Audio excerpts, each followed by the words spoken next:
nơi môi nâng mà bạn chạm nè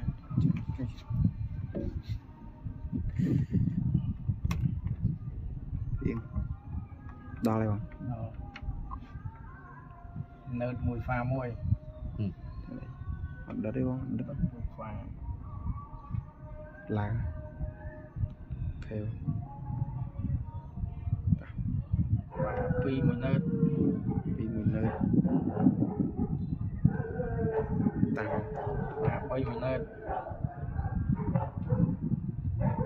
tao và muối và pi bạn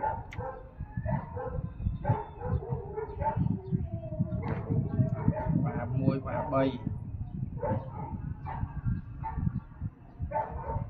theo và pi và bay theo okay.